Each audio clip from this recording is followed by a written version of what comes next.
Okay, so Mike asked me to just set this up, really, and put in the title of the talk was Shifting Sands and the BMJ magazine report.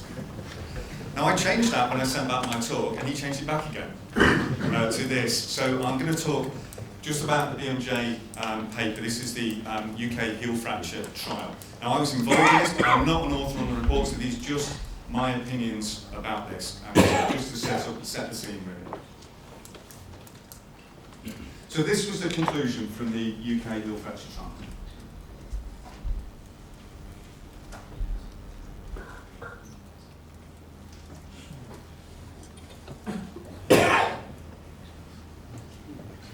So that's what was said at the end of the study. So the question is, do you believe this? Now, I've heard a lot of debate about this, and I tend to keep my mouth shut, so I'm slightly uncomfortable with being on this stage in front of you.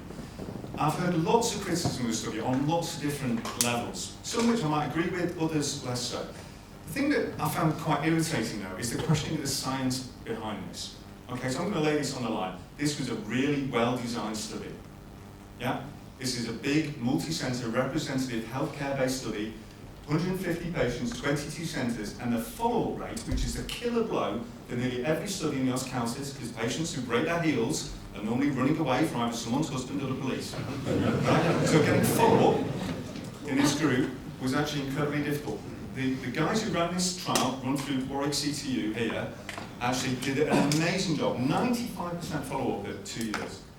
I kid you not, Damien Griffin instructed one of the research associates to enter a high-security prison to get gait analysis data.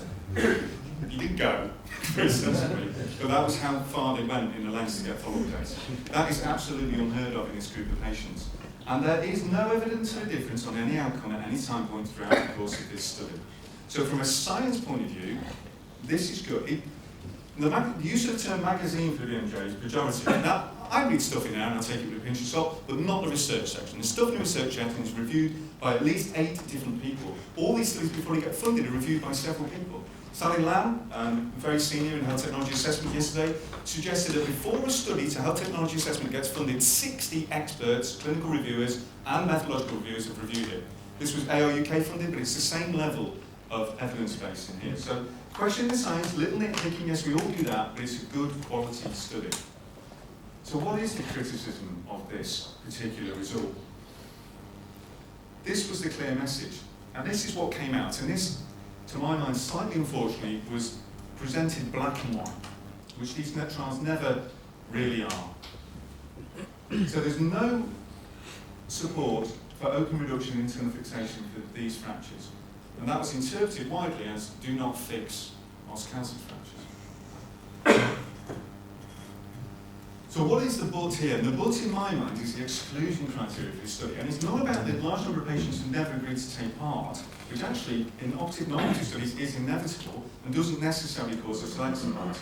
What can do with those patients who are excluded by the surgeons, this is why I emphasise this in the fixed report, if the surgeons start picking and choosing patients, then that does create selection bias within the study.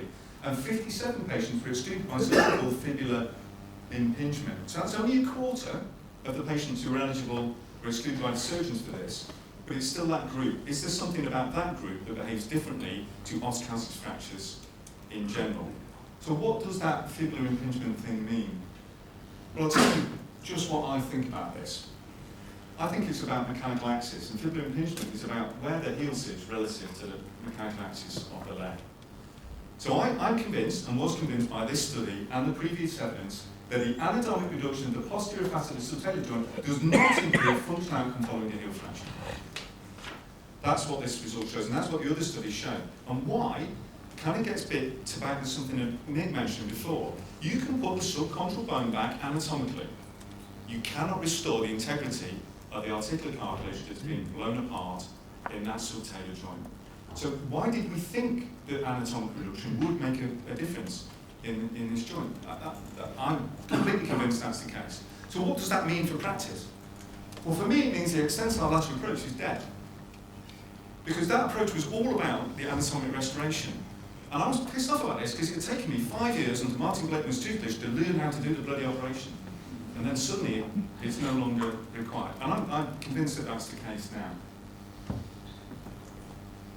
So what is the case for fixing osteocalcium fractures? I think there may be a case, and it may be at the moment, for something to restore mechanical axis, to get that heel fragment back under the long axis of the tibia.